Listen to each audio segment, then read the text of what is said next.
मिथिलांचल का एकमात्र TV channel Mithila much news अब यूट्यूब पर भी। आप यूट्यूब पर मिथिला मच न्यूज सब्सक्राइब कर न्यूज के लिए रहे अपडेट। इसके अलावा पोर्टल पर www.mithilamachnews.com पर भी दिन भर की खबरें ब्रेकिंग के साथ। मिथिला मच न्यूज में आपका स्वागत है। और अब कुछ राजनीति की बात हो जाए। हमारे साथ जो शख्स जुड़े हुए हैं वो राजनीति के क्षेत्र में जाने माने चेहरा है। कई बार विवादों में भी रहे हैं तो कई बार आरोप प्रत्यारोप भी इन पर लगा है।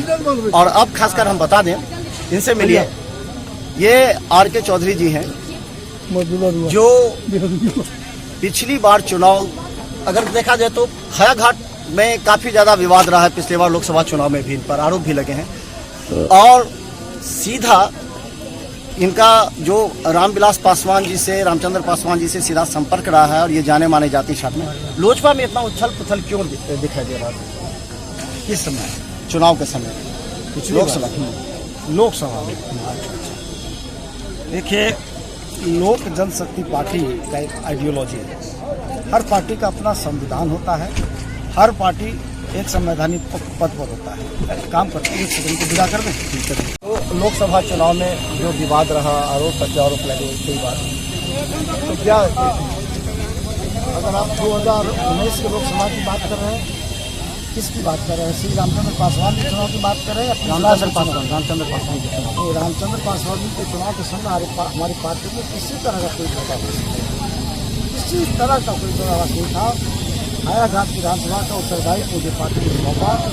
यहाँ के वर्तमान विधायक उसमें सहयोग नहीं कर पाए, किसी कारणवश नहीं सहयोग कर पाए और हम लोगों ने हायाघाट विधानसभा से 27,000 मतों से रामचंद्र पासवान को जिताया। उन्होंने आरोप लगाया कि अवहेलना की गई, तो उनकी जदयू वाले को नहीं पूछा गया, जदयू के कार्यकर्ताओं को नहीं पूछा गया, लोजपा के कार्यकर्ताओं को। चलिए, यह मैं खुद साक्ष्य हूँ कि माननीय विधायक के घर माननीय सांसद रामचंद्र पासवान ने 3 बार गए। उसके अलावा 2 बार 3 बार मीटिंग की है। होता क्या है, कहीं पे निगाहें हो और कहीं पे निशाना हो तो हम कितनी बार चले जाएं वो उस कार्यक्रम में भाग लेने की स्थिति नहीं है। उनका इरादा कुछ और था, निशाना कुछ और। सफल आप हो गए। अब वो तो जदयू से नाराज चल रहे हैं, तो आपको एनडीए का टिकट मिलना तय माना जा रहा है, इसलिए आपने ऐसा भी किया होगा कि वो चले जाए। नहीं, देखिए, पार्टी का टिकट जो केंद्र का शीर्षस्थ नेतृत्व है वो तय करता है। बड़ी अतिशयोक्ति होगी कि मैं कह दूँ कि मुझे पार्टी ने टिकट दे दिया। मेरा काम है क्षेत्र में बने रहना, काम करना, जनता की सेवा करना। मैं उसमें ज़्यादा व्यस्त हूँ। टिकट दे ना दे जब समय आएगा उस चीज़ को भी देखेंगे।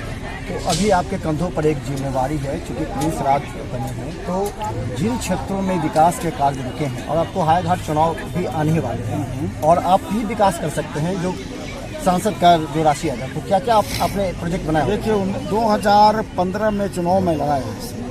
चुनाव हारने के बाद आज तक आप इस विधानसभा क्षेत्र की किसी जनता से पूछ सकते हैं। मैं क्या बोलूँ, मैं निरंतर लोगों के संपर्क में रहा और आज की स्थिति में हायाघाट में क्या क्या विकास होना है, क्या विजन होना चाहिए कि हायाघाट इस देश के नहीं दुनिया के नक्शे पर आए, उसका रोड मैप मैं तैयार कर रहा हूँ।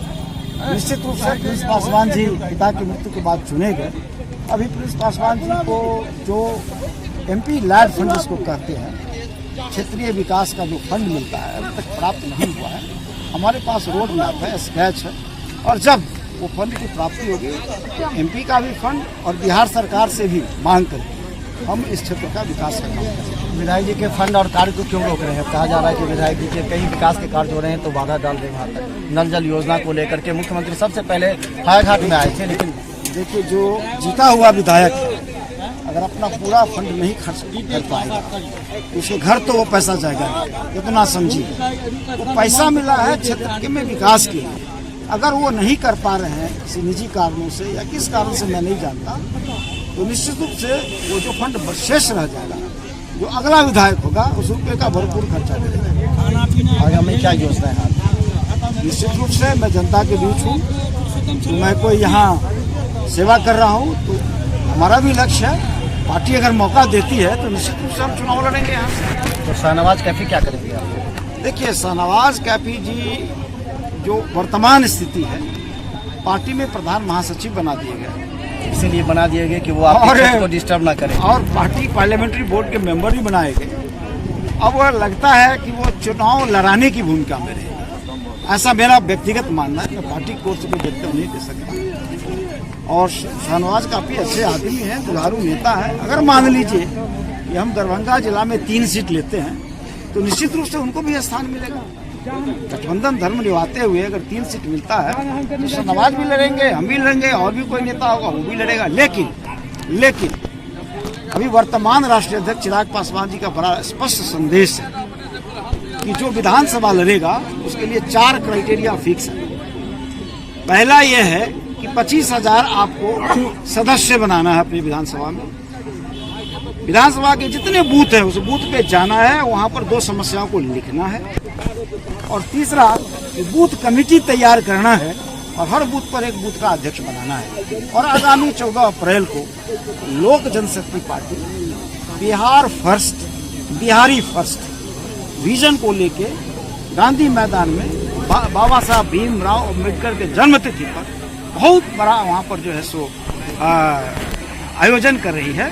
और हम उसी दिन उसी मंच से लोक जनशक्ति पार्टी का मैनिफेस्टो भी रिलीज करेंगे।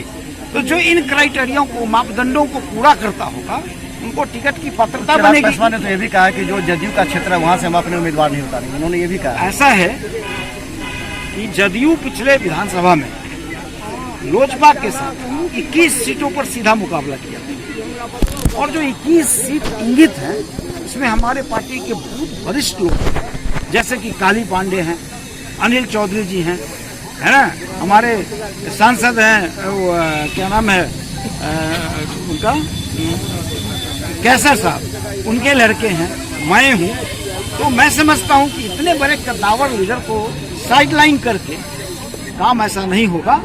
एक जब कोऑर्डिनेशन की बैठक होगी पार्टियों के बीच, हमें कितना सीट मिलता है वो जानना है पहले। तो हम 40 मिला मान लीजिए तो 40 सीट पर लड़ेंगे ना, तो जो जीतने वाला सीट होगा निश्चित रूप से उस सीट को हम लोग लेंगे और लड़ेंगे। तो धन्यवाद। पूरे विश्वास और आत्मविश्वास के साथ आर.के. चौधरी जी कार्य कर रहे हैं इस क्षेत्र में, क्योंकि इन्हें विश्वास है कि इस बार इन्होंने लोकसभा में जो कार्य किया है उसका इनाम इन्हें मिलना चाहिए, भले इस क्षेत्र के विधायक क्यों न नाराज हो जाए। इसके अलावा जो खासकर शाहनवाज कैफी जो वर्षों से आस लगाते रहे, हर बार उन्हें किसी न किसी की मदद ही करनी पड़ी है। और इसके अलावा जो विजन है इनका, वो इस बार हायाघाट विधानसभा चुनाव के बूथ स्तरीय कमेटी गठन करने का, और इस बार देखना है कि आखिर हायाघाट क्षेत्र में कितना कुछ विकास हुआ, वो हम आपको अलग से दिखाएंगे। देखते रहिए मिथिला मच न्यूज। धन्यवाद।